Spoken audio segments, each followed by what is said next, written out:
I'm ready. All right. Welcome to another episode of Jamie Mead, or Prison Talk with Jamie Mead. Stop. Do that again because I just started laughing. Did we do it? I forgot. All right. Welcome to Prison Talk with Jamie Mead, and Emma Charleston. this is another episode. And in this episode, we'll be covering a recent incident at the Macomb Correctional Facility with the emergency response team.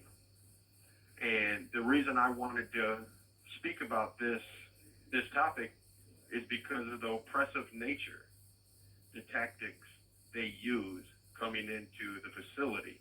This is the emergency response team, so our listeners will understand. I'll give you a brief description of them and their purpose. They are made up of multiple corrections officers from around the state. They are called in on an emergency basis. Whenever there's a disturbance, whenever there's a major shakedown, they use them for that. And Macomb Correctional Facility, the ERT team has came into the Macomb Correctional Facility 3 times in less than a year. And yesterday at 6:10 a.m., they all ran into the unit on a surprise in Housing Unit 1 wearing military fatigues, which in 30 years I have never seen corrections officers wear military fatigues. And I'm talking about military fatigues as camouflage. They were wearing the same uniforms that the National Guard was wearing when they came in for the vaccines for COVID. Yeah. And well, they had a list of individual cells and people they would be searching. And when they do this, they just destroy stuff. They destroy typewriters, foot lockers, property. They just throw stuff around, and they come in this room, in the rooms, and do this, or the cells. Yeah. Well, my cell was one of them. Yeah. And when they came in there, they just destroyed it. And they attempted to take 5 legal foot lockers from me. Well, they actually took all 6 foot lockers. I have 5 legal foot lockers and a personal foot locker. And I've had up to 10 foot lockers, legal foot lockers. So I've been approved for up to 10 foot lockers. I downsized to 5. Well, after his name is, I believe he's a corrections officer at the Lapeer Correctional Facility, because he said he remembered me. Yeah. His name is Whitman, Whitman. After discussing the matter with him, after they just ransacked my room, they just threw stuff away. And these are things that we were allowed to purchase previous to most of these corrections officers, even being working in the Department of Corrections. For example, a lamp. We were allowed to purchase lamps. I just purchased 2 light bulbs, replacement light bulbs for the lamp. They threw that away. Left the light bulb, but threw that away, saying, "Oh, you're not allowed to have that type of light." Well, these are staff members that haven't been working but a couple years. Yeah. But anyway, he called me down to the office, and I said, "What's up with the foot lockers?" He said, "Well, if you don't have documentation, you haven't had a hearing." And then I explained policy. I said, "You only have hearings on excessive property. I've already had a hearing on this stuff. I'm allowed to have up to 10 foot lockers. I have 5. I said, I have no excessive legal property, need be an additional foot locker. So I said, look in my file, and you'll see I've had hearings previously. Yeah. So he went through it and everything. He ended up returning the foot lockers. Yeah. But during our conversations, one of the counselors, McLean, and another counselor, they told him that I'm politically active and legally active, and I'm in school, and telling him all the positive things. Yeah. Well, he changed his attitude a little bit, talking to me differently. Yeah. And I asked him, I asked him flat out, why was my name on that list? Because they only searched 5 cells on our wing. Yeah. He asked me, how do you do a podcast in prison? Oh. And I said, I do it on the telephone. Mm. He said, the regular phone. I said, yes. Yeah. So that was an indication that the purpose of that was cell phone. But Cell phone, yeah. for our listeners, common sense, if you listen to any of our recordings that we're doing, you will hear that it says you have 1 minute remaining at the end of our 15-minute call. Yeah. So correction staff knew Yeah. that it's done on the prison phone. Yeah. Because sometimes at the beginning you can hear the recording that it is a collect call Yeah. from Department of Corrections.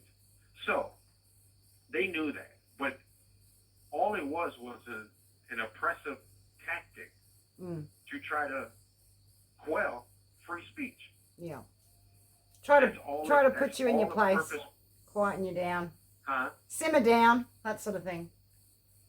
Yes. And that's exactly what it was. Because if you listen to the podcast, then you would already know it's not done by an illegal phone. No. It's done on the prison phone. And he said that Inspector Herbert was the one that put my name on the list because of a podcast. So I want all our readers or all of our listeners to know that this is the tactics they use. Yeah. But what was alarming about this one was the military fatigue. Yeah. What's the go with that? Even the police do not wear military fatigues. That is an oppressive dictatorship tactic. Yes. And when they came in, they carry these rifles. But these rifles, short barrel rifles, aren't guns that shoot bullets. They shoot pepper balls. Yeah. So they have on these military tactic vests, black vests over that look like bulletproof vests. Yeah. On top of it. And they all run into and then when they pull you out, extract you out of your cell, they put you in those real thick zip ties. Yeah. That the communist China uses to handcuff their citizens. Yeah. And that's a tactic that they use to say, all right, you have no choice here. Yeah. They're putting on a show of strength. What? Yes, it's showing force and strength. And the neighbors, no one around my cell their cell was shook. They didn't shake or search any of their cells. Yeah. So they were watching them. They said they were throwing footlockers because they were so pissed off because I had so many footlockers. They had like 10 officers down there. Yeah. In military fatigue. I mean, just slamming them, trying to break them. They broke the latch off of one of them. Yeah. And this is their attempt to, again, silence me. Yeah. And once again, what do? They come in looking for drugs, cell phones. This, like as I said, this is the third time. And I asked one of the guys, I said, are you ERT or are you, the National Guard? Yeah. And he said, no, we're ERT. And he showed me a little thing on his shirt that said ERT. And I said, fatigue? He said, oh, we don't want to look like food service workers. Because food service wear all black. Because they usually wear all black clothing, ERT team. Yeah. But in 30 years, I've never seen fatigue except with the National Guard come in. And what sort of reason did they give you a reason outside of just the podcast or you were on a list? Like, what was the reason for them all storming the place? The only thing they used, he stated to me, was that Inspector Herbert put me on the list, and it was because of the podcast. And he asked, how long have you been doing a podcast? And he was asking questions. And then once I was open, I gave him the title of the podcast and everything. And I said, I do it on the regular phone. I said, all you got to do is listen to it. Yeah. And he was like, are you serious? It was like his whole demeanor, his tone just changed. Yeah. Because he's like, why would we be looking for anything illegal if you're doing it on the phone and they know we're doing it on the phone? Yeah. Yeah. And he remembered me from Lapeer. That was the thing. Yeah. He said, I remember you from Lapeer, and I guess her name was Strange, Miss Strange. She was in the back room, and she's a counselor. And I think she's like a counselor runs classes here. Yeah. But she was in Lapeer, and she said, no, Meade does a lot of political activity, and he does a lot of schooling. Because he kept on asking me, why do I have so many books? Because I have no clothing. I have no other items. Yeah. I keep a limited pair of shoes. I don't, it's all books for my writing. Yeah. My writings, the newsletter, and my schoolwork. Yeah. But You have 1 minute remaining.